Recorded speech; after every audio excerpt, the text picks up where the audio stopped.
And finishing it off in great style for the bronze there. Excellent work from Ostapchuk. Adds to her ever-increasing tally. And it will be the Italian, unusual, Sara de COL. A big chance for not a typical wrestling nation, you would fairly say, but can she do something here, the 24-year-old from Italy? And she will go up against the Latvian Laura SKUJINA. And in terms of this one, well, Jason, Sara de COL comes into this, has a little bit of history in the sport. Yeah, but still kind of a relative unknown. She was fifth at the 2011 Junior World Championships, but Italy really hasn't had the wrestling tradition. They have, flashes of brilliance. Well, we see, Andrea Minguzzi winning a Greco-Roman Olympic medal. We saw Frank Chamizo win a World Championship in Las Vegas and win an Olympic bronze medal. But on the women's side, you got to go back to 2009 with Francine de Paula Martinez. Can I give you an extra point for pronunciation there? That was top class. Da. Get that, to get the last medal, 2009. So we look at 8 years since Italy has won a women's freestyle medal. 8 or 9, depending on how you count. Sure. I use my fingers and toes typically. Well, once you get past 8, you're in trouble. But Sara de COL, wait, what? The Italian will be counting the seconds here as we get into the opening period. SKUJINA will not care about the hopes of the Italian. The 29-year-old from Riga, trying to put the pressure on, but not enough to the satisfaction of the referee.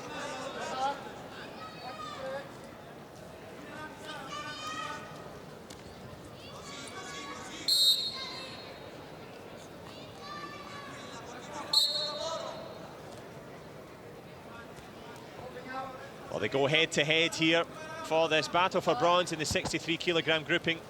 We're in Serbia for the European Championships. It's been an engrossing start, real high pace. And both female wrestlers going for it here, trying to get that top grip to try and control their opponent a little bit. SKUJINA holding the center of the mat. De COL on the back foot, so to speak.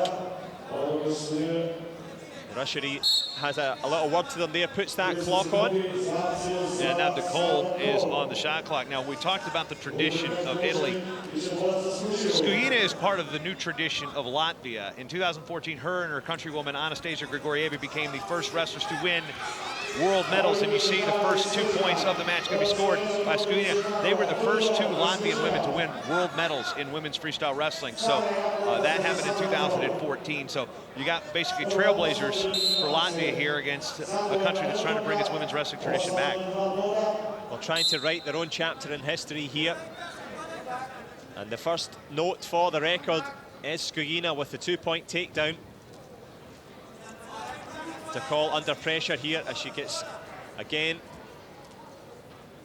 dominated a little bit so far as she shoots for that single leg. Good change of position, but excellent defensive response there. De COL just runs down the clock.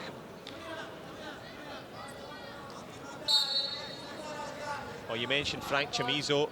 As I say, I'm new to the sport, but what an entertaining wrestler. What a style that he has.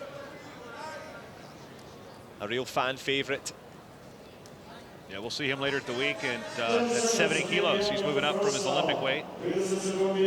Too much pasta? I don't know. He's that good. He can go wherever he wants. Well, who will go to the top of the podium here? Who can grab the next available bronze medal? Will it be de COL of Italy or SKUJINA, the Latvian? And it's been the roughhousing from the Rigan wrestler. With that 2 points on the board as we get into the dying embers of this opening period. 2 points to the good for the Latvian.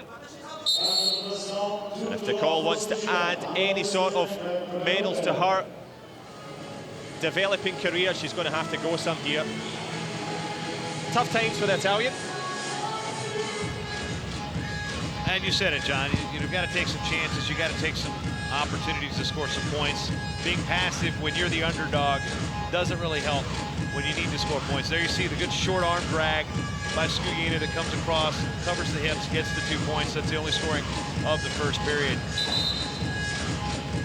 Well, sometimes we talk about experience and you say that the score of the first period.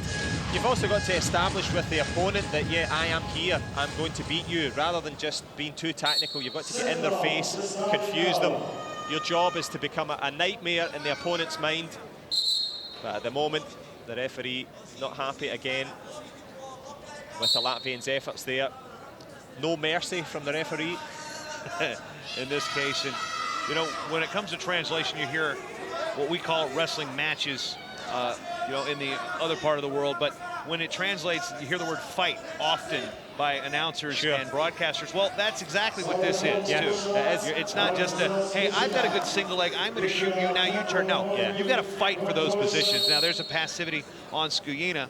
You've got to fight for the right to wrestle. I'll give you your Beastie Boys reference. I'm glad you picked up on that. That was good. But yeah, in all combat sports, there is tactics, there is strategy, but also that desire to execute. And at the moment for COL, he's just been caught in the occasion, perhaps, at the moment here. Oh, COL looking for, locking up a body lock here. SKUJINA trying to lower her center of gravity and pressure forward. Now the block has been broken. Now we have a passivity against SKUJINA again. Appears to be blocking away from that position. And so now she is on the shot clock, 30 seconds. Tick, tick, tick for Laura SKUJINA of Latvia. Tough times for SKUJINA. The referee, for that passivity, puts her into a real danger now. Still got the 2-point cushion, though, as the passivity, should this clock expire, only give up 1. As the last to score, what does that mean? Well, so in this situation, we have a 2-point action, and now we have a 1-point action as the shot clock has expired. Now, if COL gets a push out here and only scores 1, SKUJINA would still have the tiebreaker because she has the higher scoring move. She has a 2-point move compared to 2 1-point moves. So be aware of that as we get to those tie score situations. Well, Jason Bryant there giving you the real details. I'm sure if you're an expert in the sport, you know all that, but if you're new to it, I hope you're enjoying it. We certainly are. But enjoying the better of it at the moment, SKUJINA, but not by much.